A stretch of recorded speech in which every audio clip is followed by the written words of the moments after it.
Good morning. And that was a beautiful prayer. Thank you. Thank you. So, my name is Reverend Kindra, and good morning to all joining us online and here in person. So, just if you want to be brave, if I called you out, is there anyone here who doesn't feel like they have an aura? I'm just curious. Yeah. Is everyone? Have you guys ever felt like the vibes? Do you like when we talk about aura? Are we all kind of in a similar page? We can vibe with this idea of an aura. Cool. Is this idea that our life force that beats through our heart, that pushes our blood through our body and all of our life force through our body that keeps us living and alive, is also radiating out into our aura. So it sounds like we're all on the same wagon here. I was looking through a book that the founder of this spiritual center, Reverend Jay, wrote called Jason's Book.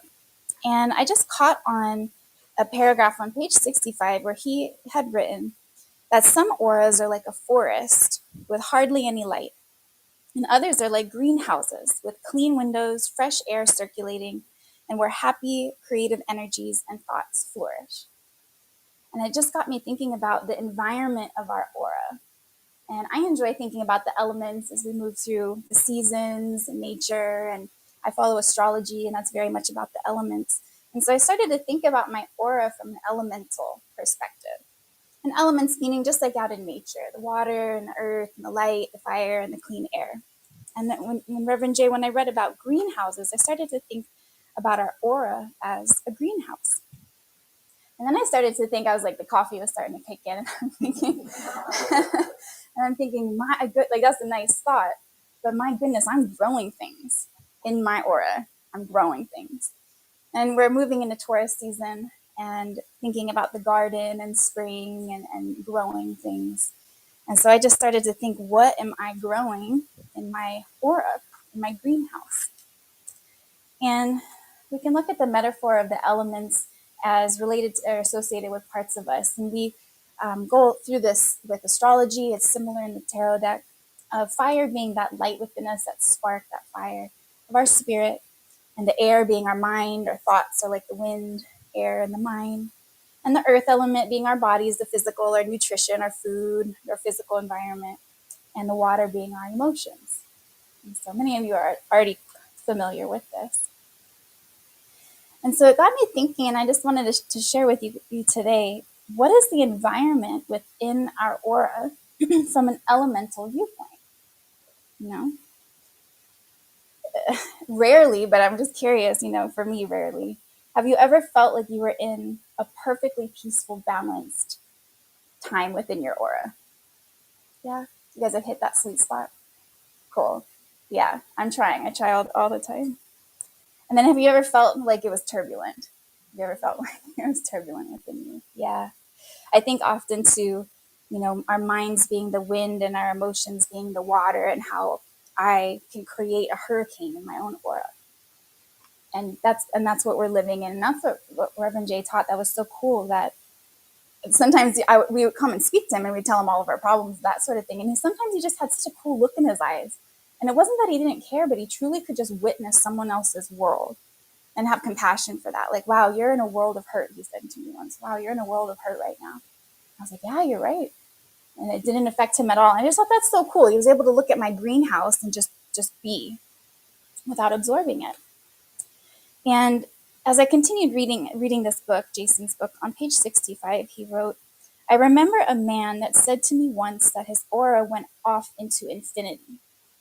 And what I saw around him was a beautifully developed aura that attracted positive energy from outside of itself to be available whenever he needed it. Highly productive people cultivate the ability to draw from the universal energy field beyond their own aura.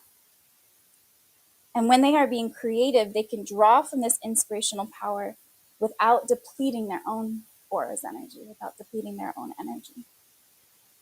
And that got me thinking about the metaphor of the greenhouse. And I started thinking, like, greenhouses do that. Greenhouses aren't creating their own environment, a microcosm, whatever you call that. Greenhouses are doing that. They're absorbing and reaching out and connecting to the external environment and drawing that energy in. in like a controlled way. The light comes in a controlled way. The wind comes in a controlled way. They can open and close the windows or the vents. They can put a shade tarp over a greenhouse.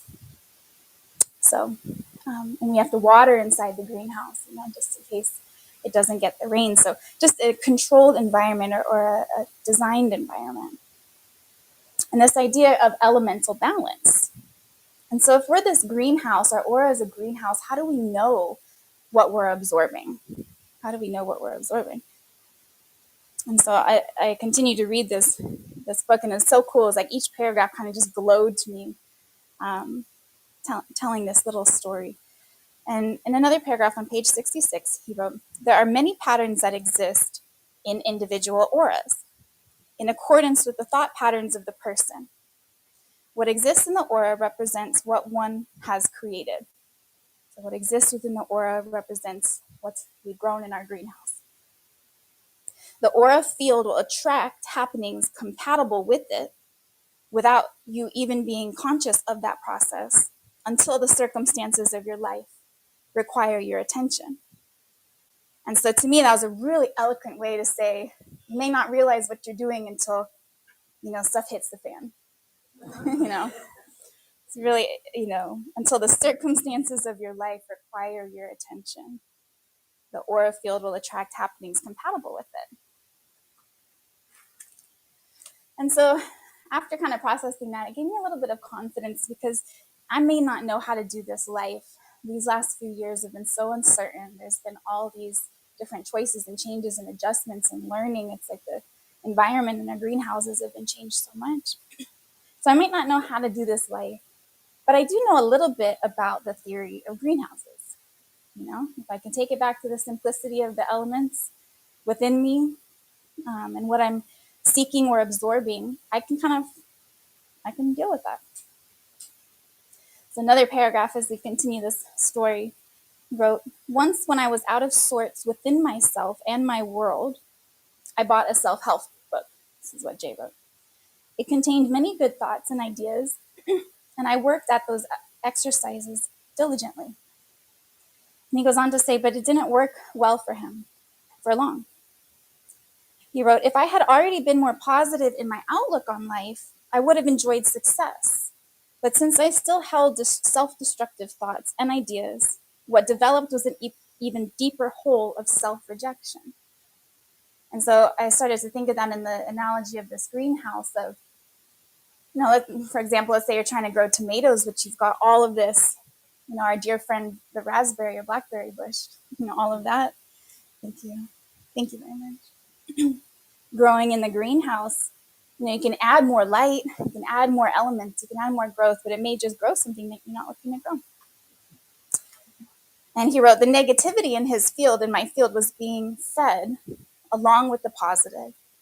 And since there was more negative than positive, the negative won within him." And so as we look at this analogy of this greenhouse, and we can look at these things of what's been planted in us, I know this is a familiar analogy when we think about our spirits and our emotions and ourselves. And to take the opportunity to look at what are the things that have been growing within you? What are the seeds that have been planted? Did you plant them? Did someone else plant them? And what are the weeds that are growing in your greenhouse? And it's so funny. I'll just acknowledge Dick, who I think it was like 5 days ago, mowed the entire lawn. And you wouldn't, I went out this morning and it's already growing so fast.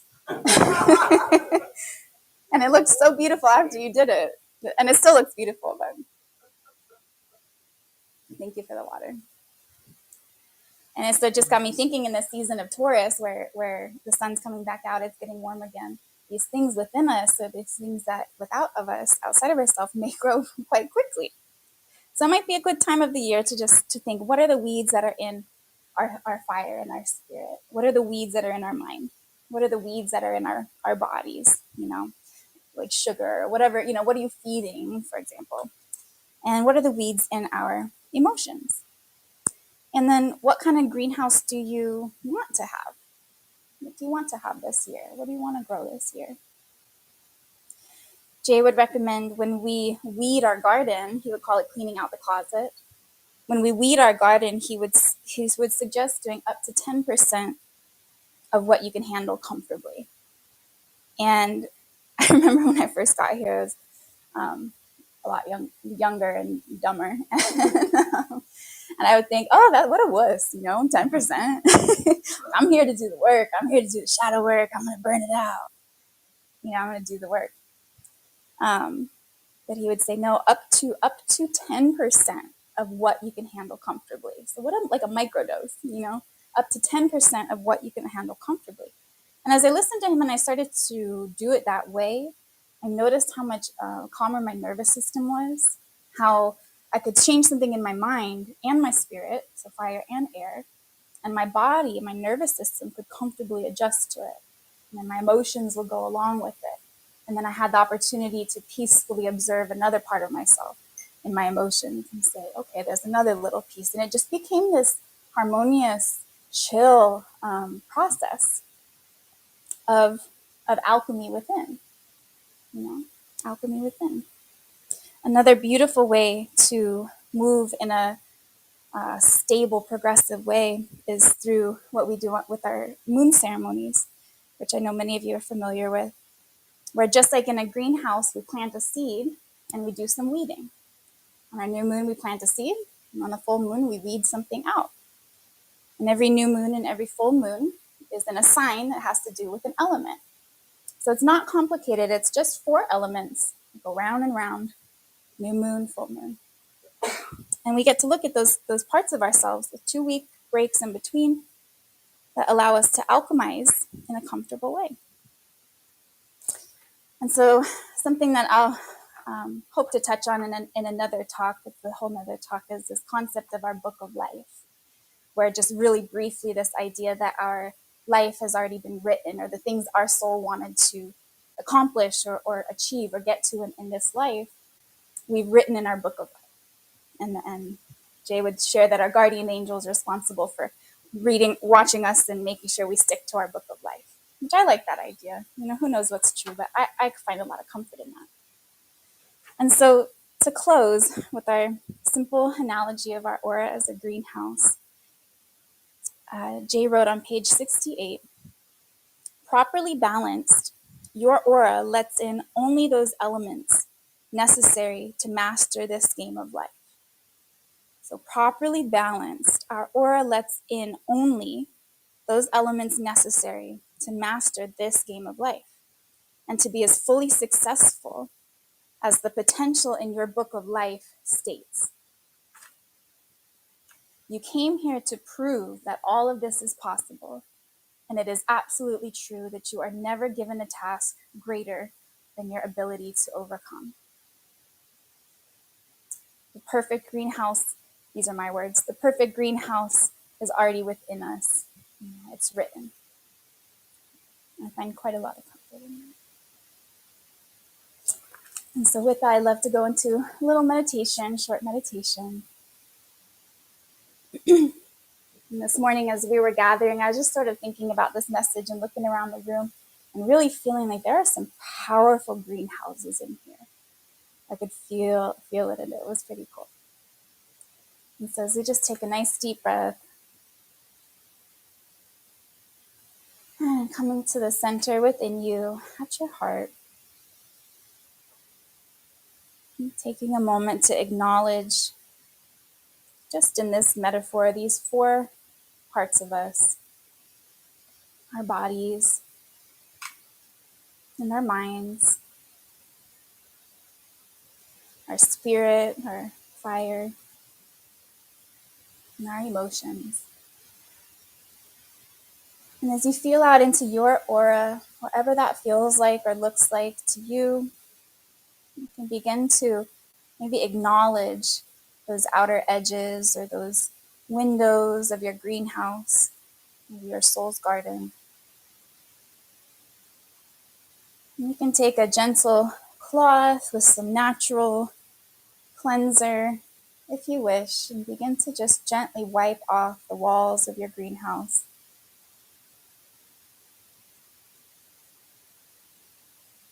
Just making space for the perfect light for you, just for you. Maybe inviting in some drainage of any stagnant water, any sitting water on the ground if you wish. Just creating a little drainage as we make space for some fresh water. And if you'd like, we can open some of the skylights or the windows to open up to that fresh mountain air,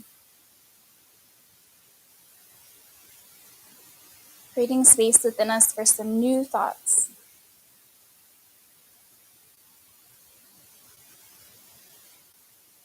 And just as we know that fertilizer creates beautiful soil, maybe calling in some self-acceptance for the lessons that created waste, for those parts that you're decomposing and crunching within yourself to move out. Just holding ourselves in our greenhouses in self-acceptance and allowing that compost to transform into the most perfect, potent soil. And maybe pulling out your book of life from your heart or wherever you believe it to be. And just adding some self-encouragement and confidence that you can and you will grow the beautiful seeds that have been written for your life and grow the most beautiful garden.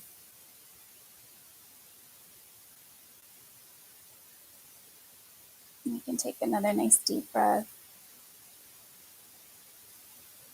and return to our feeling of our bodies in our chairs. You can give your toes a little wiggle and rub your hands together. Whenever you're ready, we'll open our eyes.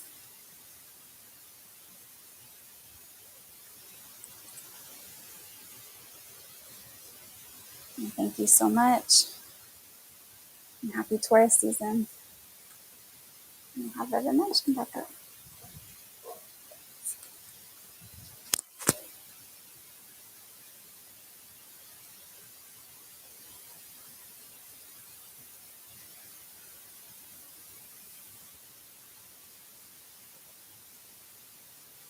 Failed the button pushing test today. I got up here. I'm well prepared, except for the buttons. So, did I push it right? Okay. Man, I need more training. Okay, so first off, we're going to do our offering to the Home Center. And for those of you online, we have paypal.me/Home Center Salem. So thank you for your donations. It's what supports this place, keeps us open, and keeps the heat on and the lights on, like they say in Motel 6. Remember those commercials? I used to love it. We're leaving the light on for you. All right. Put this gift between our hands and give it a blessing of our heart. And the Home Center receives it very gratefully and fully, and blessing it as it moves through the universe and the flow of abundance and comes back to you 100 times everything that you can want and desire that's going to support your highest and your greatest good. And let that be our truth. Amen. All right. So while that's going around, I'll read an inspirational story out of one of my favorite books. It's called Jesus Calling. And the lady that wrote this, she writes these scenarios based on a verse out of the Bible as if Jesus is talking to you. And it's very heartwarming. And then the one that's for today had a note in here I used as a bookmarker from my daughter. It says mom. And it has a really sweet note in there. I thought, oh, today's a good day. I like that. April 23rd. So so the verses that it comes from is, but my eyes are fixed on you, O sovereign Lord. In you I take refuge, and do not give me over to death. In other words, they want to stay here. That's a good thing. Anyway, so what she wrote is, if he's talking to you, is to keep your eyes on me, not only for direction, but also for empowerment. I never lead you to do something without equipping you for the task. That is why it's so important to seek my will in everything you do. There are many burned out Christians who think more is always better, but deem it unspiritual to say no. In order to know my will, you must spend time with me, enjoying my presence. This is not an onerous task, but a delightful privilege. I will show you the path of life. In my presence is fullness of joy. At my right hand there are pleasures ever forevermore. So I really like that one today. It's a reminder in our own way, in our own mind, to always be thinking a little bit beyond our own needs. What is my will in alignment with God's will, or my higher self, spirit's will, whatever your word for that, which is greater for you, greater than you? Is your will in alignment with its will? And check into that, and knowing that being in that alignment is pure joy, knowing that you're fully supported, you're on the right path, you're going forward. So I think that's a really nice reminder. Okay, so I'm going to give our closing prayer, and then I'll give our announcements, because we'll close our broadcast after the closing prayer. All right, so we're just so grateful for our message today, for the reminder of our aura, the reminder of our greenhouse, that which is on the inside of us as well as on the outside of us. And we have the power to make the difference for ourselves. We are empowered, we have the strength, we have the courage, and we have the awareness to make these changes for the better of our lives. And if it's not today, it can be tomorrow, as we exercise and flex our courage muscles to make those changes, to make our life exactly how we want it to be on our path of life, to live our full purpose with beautiful meaning, to make a difference in this world. And we send that prayer out for ourselves and for all of those who are in need of that reminder that they have the power within them to live the life that they want to live. Amen. All right. Thank you for joining